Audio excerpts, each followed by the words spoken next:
melakukan pembenahan, melakukan tindakan yang cepat, melakukan responsif yang cepat, tanpa harus menunggu hal tersebut menjadi viral. Halo, selamat datang di Serangkai Saucan Berangkat Desa, dan kali ini kita lagi datang dengan berita oknum. Ini adalah salah satu berita yang lagi rame dibahas di beberapa hari ini. Ini ya sekali lagi ini ada oknum ya, kita nggak mengatakan satu institusi khusus, tapi ini ya sekali lagi. Walaupun nanti kita ceritakan kronologinya gitu, dilansir beberapa sumber gitu, walaupun awal mula aku tahu berita ini tentunya dari X ya, dari Twitter yang memang gercep banget lah kalau ada berita-berita yang istilahnya banyak kontroversi, menarik untuk kemudian bisa dibahas. Ini sudah di banyak kok berita-berita nasional ya sudah memberitakan hal ini, yaitu berkaitan dengan tewasnya pemilik rental mobil yang ditembak oleh pelaku pencurian. Dan ini ada beritanya.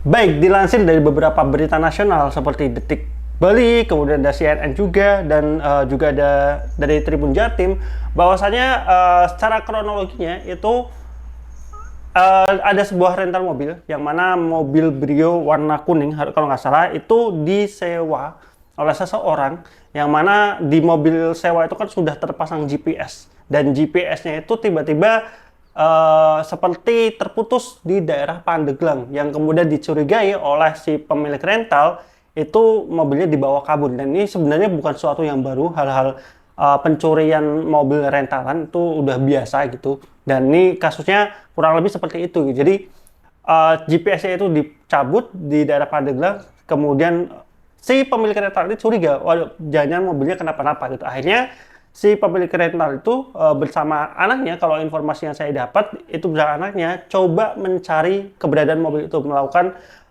pengejaran, sampai kemudian mereka ketika di suatu minimarket, ini nggak tahu ya, informasinya ada beberapa berita yang menyebutkan, ada beberapa berita yang enggak, tapi nanti bisa di cross check bareng-bareng.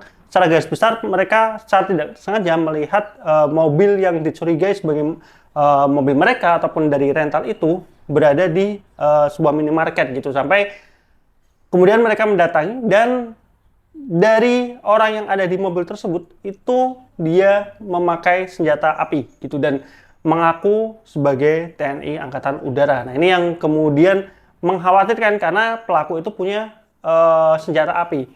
Sampai akhirnya si salah satu dari pemilik ini melaporkan ke Polsek Cinangka sesuai dengan beritanya terkait kasus pencurian, dan mereka meminta pendampingan untuk mengejar si pelaku karena ya khawatir ya kan, tadi kan pelaku membawa senjata api gitu. Tapi dari pihak kepolisian ini ada beberapa statement yang sudah muncul di berita nasional dan juga ya info-info kalau mereka tidak sebenarnya waktu ini pertama kali viral memang ada kalimat polisi tidak mau menolong. Nah, ini yang kemudian menjadi ramai sampai kemudian kemarin dari pihak polisi itu mengkonfirmasi kalau karena si pemohon itu tidak mempunyai bukti-bukti berkaitan dengan surat-surat kepemilikan dari mobil yang dicurigai telah dicuri tersebut. Jadi polisi tidak bisa menindaklanjuti dan tidak bisa memberikan bantuan, dan juga mengira si pemilik ada leasing gitu. Sampai kemudian juga ada konfirmasi dari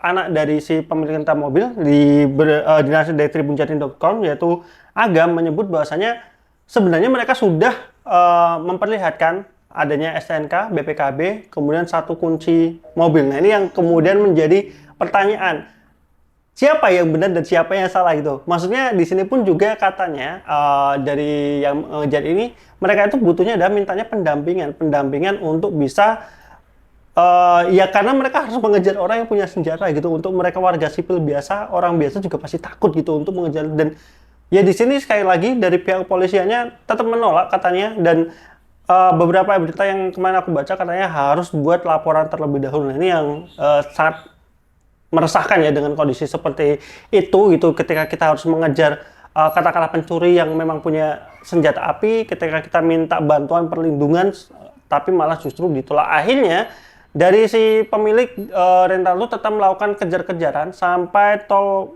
Merak, kalau nggak salah Tangerang Merak, di kilometer 45 ya terjadi peristiwa penembakan dari salah satu pelaku pencurian dari mobil lain yang menembak kena 2 korban. Yang pertama si pemiliknya, yang kedua adalah kalau nggak salah itu ada anaknya yang menewaskan salah satu, yaitu pemilik yang terkena tembakan di dada. Kalau yang satunya hanya informasinya luka ketembak di sedikit bagian bawah ketiaknya gitu. Itu yang kemudian menjadi ramai karena ya sekali lagi ini menjadi peringatan juga buat kita semua adanya aksi penembakan dari si pencuri yang tidak ada perlindungan dari pihak kepolisian. Sampai kemudian ini menjadi ramai, berita menjadi viral. Sekali lagi walaupun sebenarnya udah viral itu, ini udah viral. Akhirnya tertangkap juga di Pelabuhan Merak. Si pelaku sudah tertangkap salah satunya dan juga mobilnya juga sudah diamankan. Sampai kemudian ya berita secara proses hukumannya masih diproses dan kita masih akan lihat apalagi perkembangan dari kasusnya, apakah nanti akan ada yang dimutasi lagi. Ya ini kasusnya kurang lebih sama kayak Gama yang waktu di Semarang ya. Waktu itu ada ya beberapa anggota polisi yang udah tersebar di mana-mana potretnya bahwasanya diduga melakukan rekayasa ataupun bukti yang tidak valid terhadap kematian Gama yang diduga karena terlibat dalam aksi tawuran remaja gitu, yang itu sudah dibantah oleh beberapa keluarga dan juga teman-temannya bahwasanya itu tidak benar terjadi, dan sampai kemudian itu ramai terus digoreng dan keputusannya ada salah satu polisi yang ada di foto itu kemudian dimutasi. Dan ya semoga kasus-kasus oknum ini bisa menurun di tahun 2025 dan tolonglah hukumannya jangan mutasi-mutasi doang gitu ya. Kalau memang harus dipecat gitu, karena mutasi itu kan sebenarnya hanya dipindahkan ke tempat yang berbeda, yang kalau itu udah oknum bisa aja mereka melakukan hal yang sama di tempat yang lain. Jadi harapanku kalau misalkan kejadian-kejadian oknum ini ya sebaiknya hukumannya diperberat, ya udah dipecat aja gitu, dan sehingga hal-hal seperti ini tidak terulang kembali gitu. Jadi ya begitu aja berita oknum untuk di minggu kali ini. Semoga tidak ada berita-berita oknum lagi ke depannya, walaupun kita tahu oknum itu di Indonesia sangat banyak banget gitu, dan aku yang terlibat dalam beberapa apa ya istilahnya pekerjaan dengan orang-orang katakanlah pejabat-pejabat itu ya sudah bukan hal yang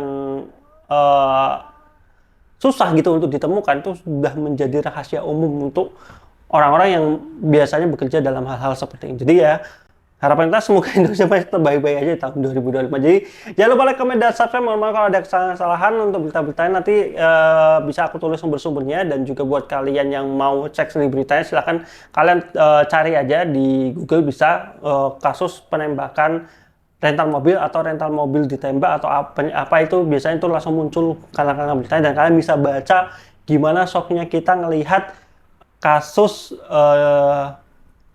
tidak adanya penanganan dari kepolisian yang kita harapkan. Jadi sampai ketemu di video berikutnya, bye bye.